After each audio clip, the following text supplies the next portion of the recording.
Shocking images show how a picturesque North Carolina village was nearly wiped out by Hurricane Helene, as the death toll from the storm rose to 107, with desperate rescue missions continuing across the southeast on Monday.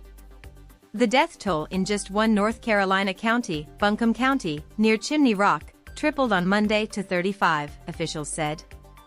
Chimney Rock initially appeared to have escaped Helene's wrath, until floodwater overwhelmed a dam on Saturday, overrunning the area and destroying almost everything in sight, the News and Observer noted.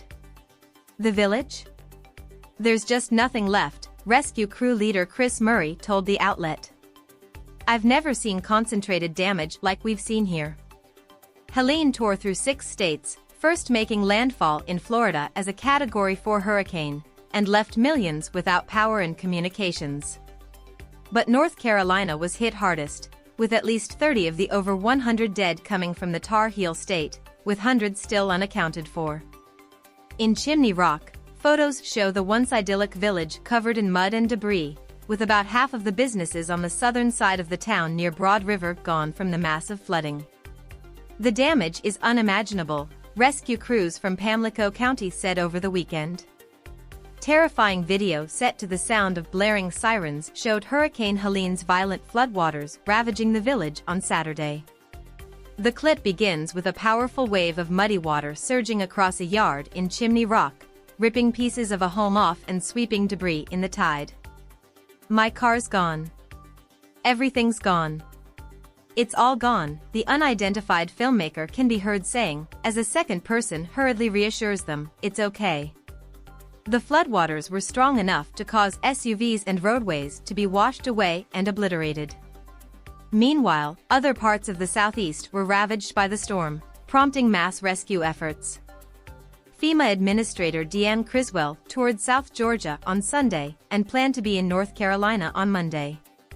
It's still very much an active search and rescue mission in western North Carolina, Criswell said.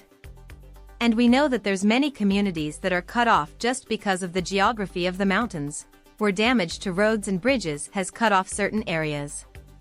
A North Carolina county that includes the mountain city of Asheville reported 30 people killed due to the storm, and several other fatalities reported in North Carolina on Sunday pushed the overall death toll to at least 91 people across several states.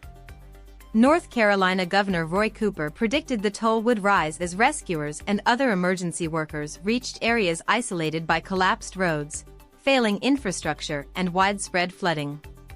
Supplies were being airlifted to the region around the isolated city. Buncombe County Manager Avril Pinder pledged that she would have food and water in Asheville by Monday. My staff has been making every request possible to the state for support, and we've been working with every single organization that has reached out. What I promise you is that we are very close, Pinder said on a Sunday call with reporters. He asked residents in western North Carolina to avoid travel as more than 50 search teams spread throughout the region to look for stranded people. One rescue effort involved saving 41 people north of Asheville. Another mission focused on saving a single infant.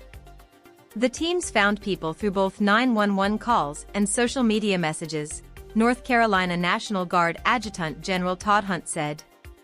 Tampa Bay, Florida, was also blasted with a massive storm surge that sent water up to people's attics. Atlanta got more than 11 inches of rain, more than any 48-hour period in recorded history. So many trees were toppled in South Carolina that more than 40% of the state lost electricity at one point. Among the more than 20 dead in Georgia were a 27-year-old mother and her 1-month-old twins who died Friday when trees fell on their house in Thompson, just west of Augusta. I currently have 2 people on oxygen needing generators and 1 person on dialysis needing one. Anyone with power willing to loan their generators? I'll organize delivery and return, South Carolina State Representative Neil Collins, R. Greenville, wrote on X, imploring users to reach out to him so he could initiate rescue efforts.